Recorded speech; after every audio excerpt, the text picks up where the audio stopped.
Hi guys, and welcome to another dungeon video, the last dungeon video in fact, and I'm filming this intro after we've actually already done the dungeon, because yesterday I was absolutely knackered. We started the dungeon. I was actually late for this last dungeon. I swear to God I was completely late for it, but we did it. It's a really long dungeon. It went really well though, so yeah, this is the little intro I'm filming first to actually explain what's going on with the dungeon. Pretty much, as you know, with each of the campaigns they released for Guild Wars, they always released like an elite end game zone, something that people could keep playing over and over and over again. With Eye of the North, because they knew that Guild Wars 2 was going to be coming out and it was probably going to take a while, they designed a lot of the Eye of the North stuff around repeatable content, and in particular this whole dungeon series, all the dungeons we've seen, really, I guess you could argue, those were supposed to be the repeatable things. However, they did add one dungeon that was like the elite dungeon, the really difficult, the final dungeon, if you will. This dungeon you can only get access to once you have completed the game. It's only at that point that it unlocks and the doors open, and there's some kind of cool stuff going on with it. It is a hard dungeon, obviously it's one of the harder ones, and in particular the only reason I think people usually repeat this dungeon, in fact people used to speed clear it for a while, I think they still do. That was like one of those things I never really participated in, speed clearing this, but basically you could get a spear from the end of the dungeon called the Voltaic Spear, which was like this huge kind of glowing spear, which is really cool and quite rare, and that's basically what you could get as a reward from this dungeon. But there's some kind of cool lore stuff going on there, and there's actually a trader for some different weapons, which are like the original end game weapons for Eye of the North, and there are lots of Wind Riders around here. So actually, to get to the dungeon, what you want to do is you want to go to the Umbral Grotto, and I don't know why it's here. You're never really told that it's here. Nobody ever really gives you any hints that anything's going on here. I guess you've just got to find it unless I'm missing something. But what you want to do is go to the Umbral Grotto and walk along the Verdant Cascades. If you remember, that's where we first came out from when we were at Olafstead and walked through. And actually down in this bottom right hand corner past the bridge troll, you can actually find a dungeon called Slaver's Exile, and it's actually quite a cool dungeon, the story about it. It's to do with the Stone Summit, which is pretty cool. Now you got this door here. This is actually the entrance to the dungeon. If you come here before completing the game, this gate isn't open, and I think you can find a Norn here. There's a Norn woman here, and she stands here and you can speak to her, and she says something along the lines of, "I'll come back when you've completed the game," and you can come through. There's not that much interesting lore she has to say, but yeah, once you have, the gate will open and you'll actually be given access into here. So one of my worries actually with doing this dungeon was I was like, okay, this is one of the harder ones. It takes a very long time to complete if you're going to do it all in one sitting, which is what I decided we were going to do. And also, I was well aware of the fact that if somebody joined the team that hadn't actually completed the game, we wouldn't have had access. But we did. It all went really well. So Slaver's Exile isn't a dungeon like many others in that it's got a hub area. It's a little bit like the Battle Depths, I suppose. Essentially, this is like 4 or 5 different dungeons in one. And what you actually get when you come through the first gate is you come into this sort of zone here, this hub. And this is really where all the magic happens. This is the cool place. If I press U, you can see there's lots of different doors. Basically, the idea of it is you've got to kill lots of mini-bosses before getting to the final boss right at the end. And to kill the mini-bosses, you go into their respective dungeons, which is really, really cool. The actual quest itself, you see, it will walk over to this guy here called Veth the Storyteller, and he'll start speaking to us and explain what exactly is going on. He says, "I have many stories. This unfortunate tale began only a few weeks ago. My brothers received word that the last of the Stone Summit Hierophants has gathered a force of enslaved creatures. One of his slaves chafes enough at his collar to risk a message to his master's enemies, and has told us that Hierophant Duncan seeks to harness the power of the recently defeated Great Destroyer's soul. My brothers rejoiced at these tidings, resolving to wait until the Hierophant has completed his rituals, so that they may stage a glorious battle. You may say it's not very Norn of me, but it might be wise for someone to confront Duncan the Black before he has the chance to harness the power of this dread creature." So these Norn don't want to actually fight him themselves. What's quite cool here actually is that's basically the story. You don't get much more story. Duncan's a very powerful ritualist. As you go through the dungeon, you'll see lots of spirits spawning all over the place, and then when you actually get to the boss fight at the end, he's got loads of spirits there, but there's no real dialogue or anything going on there. You've just got to kill basically the smaller bosses before the final door opens. What is quite cool that I will say about the lore here though is it's the dwarves. This is obviously really quite important. He's actually trying to harness the Great Destroyer's soul, the champion of an elder dragon, and they're fiddling about with it. I suppose if any of the races that we've been introduced to so far will have the power to do something like that, fiddle around with the elder dragon magic, essentially, it would be the dwarves, who are the ancient race who did know something about the elder dragons at some point. So I think it's quite cool that that kind of ties in nicely. It's not just sort of thrown in there. It probably has had some thought behind it.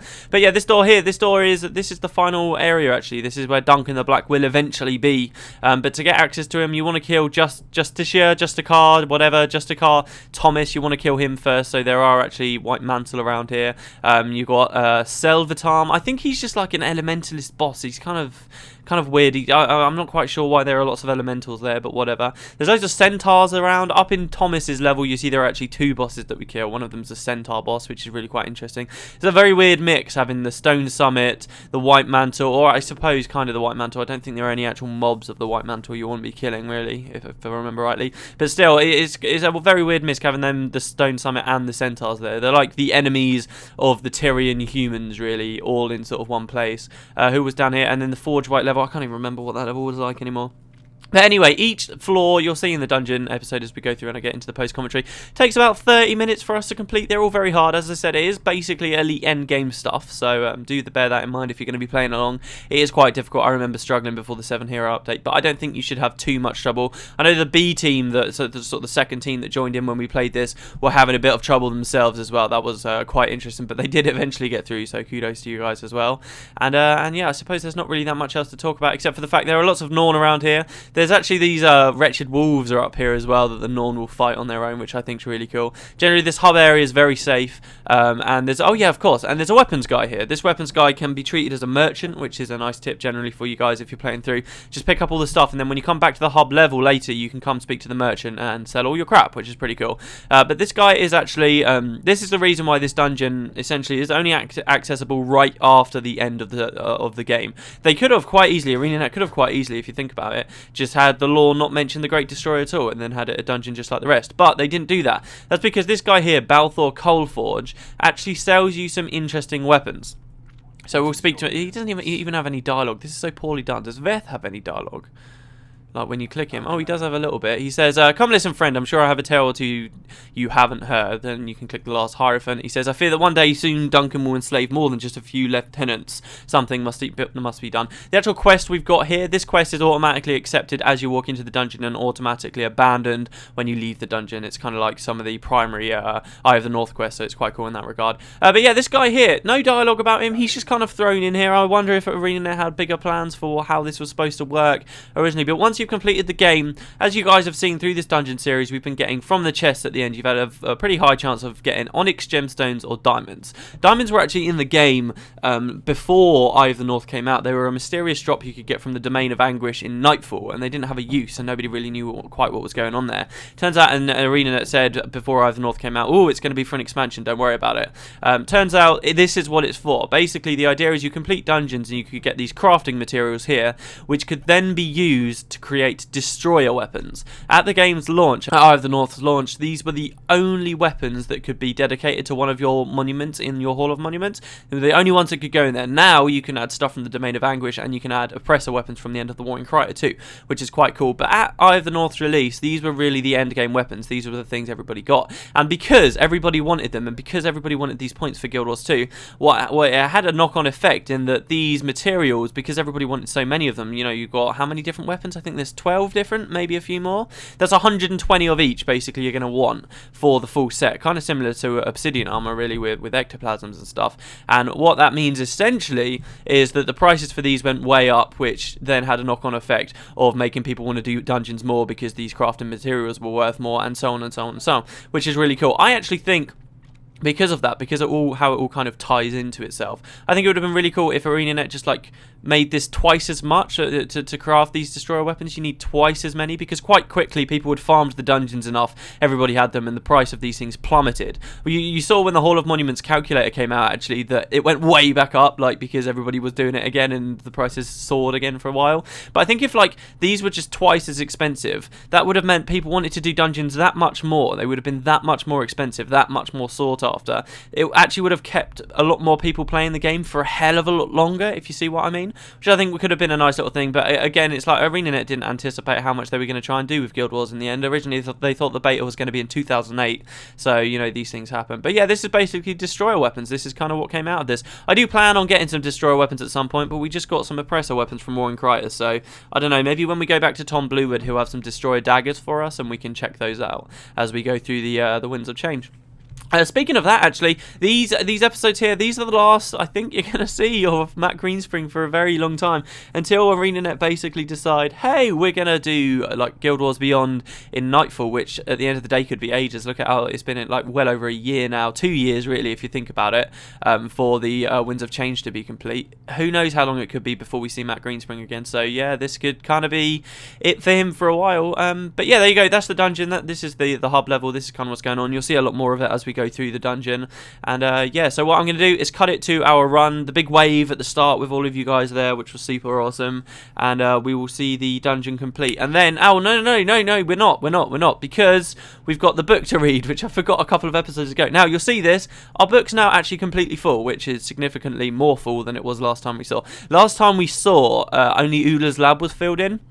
That's because, because we did Arachne's Haunt. When we did the secret lair of the snowman, I didn't read out Arachne's Haunt. So, Arachne's Haunt we've got to read first. Arachne's Haunt is, sorry, this is all getting piled on right at the end, but there you go. Arachne's Haunt is the lair of a mighty spider and her brood of matriarchs. The web-strewn caverns also contain potent energy veins the Asura trapped to fuel their creations. Commander Hicks and his battle crew were stationed here to protect this resource, and are still locked in an unending battle against the matriarchs. These creatures spin webs that no normal fire can burn through. In response to this sticky development, MAMP developed a superheated staff capable of burning through the silk and setting the matriarch's massive egg sacs ablaze. Fragments of destroyed young can still be found littered amongst the corpses of Hicks's shattered patrol. Destroying the egg sacs, it seems, is a sure way to enrage the spider matriarchs, as well as Arachne herself, and that's what we did in the dungeon. What else have we got? We also have we've got Slaver's Exile, which I'll be reading at the end of this episode, of course.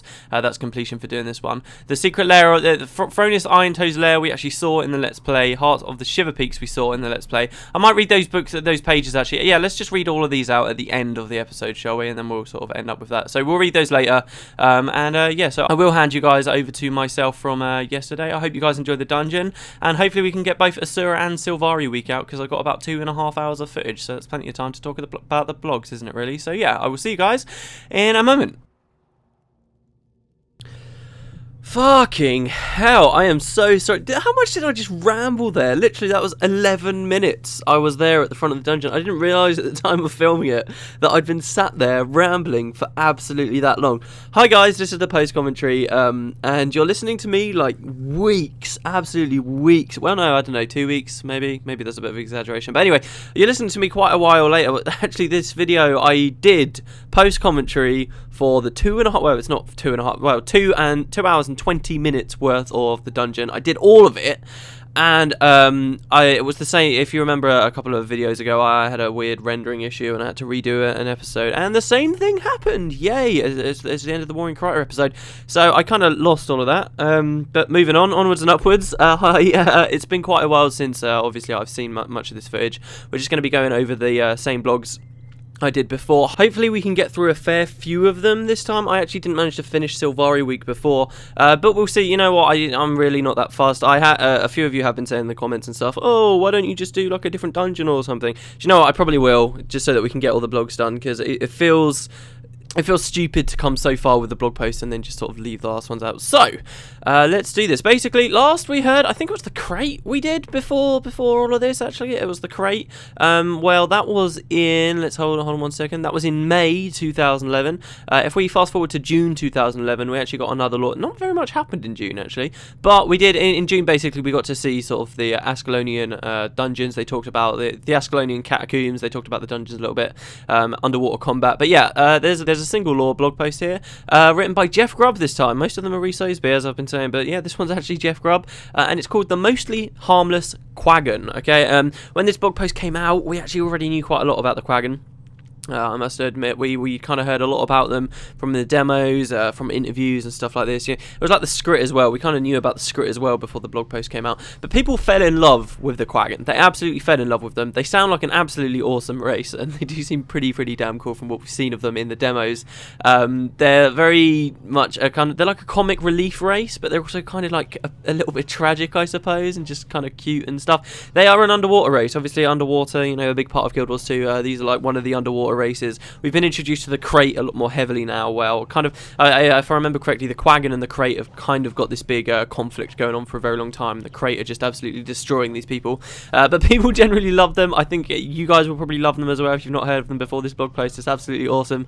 So yeah, let's kick it off. Right, so it's called The Mostly Harmless Quaggan by Jeff Grubb, June 15th, 2011. So we get a little bit of concept art there of, I don't even, what is that? Is that supposed to be like a Quaggan home? It's like an island above some water. It's not a Quaggan home because, well, no, they're amphibious. They can live on the surface, but I think they only live underwater. They've got these kind of really cool city things. These are the people that I talked about, when was it? I think it was, yeah, in Warren Crater I talked about that weird place underneath the Ascalonian settlement. This is these are the people that lived in there. So it says, Quaggan are intelligent, benign, amphibious beings who originally made their homes in the depths of the unending ocean. They have recently, the unending ocean, of course, by the way, this is the real ocean. We're not talking about the Strait of Malcor or anything. We're not talking about like the sea between the Tarnished Coast and the Shiver Peaks. We're talking about the ocean. We're talking about where the battle isles are, really, really out there. They've recently moved into shallower waters alongside the Tarnished Coast and the Sea of Sorrows, as well as inland to the freshwater lakes. We get a quote here from someone called Neotech, who is the Varanos of Ugoth, okay? And Neotech says, "Ooh, you must understand. Quaggan do not want to bother anyone. Quaggan want to be at peace." Oh, yeah, I think that pretty much sums them up straight away. So, biology and behaviour, we get another image here for this section with some kind of... I don't even know what they look like. They look like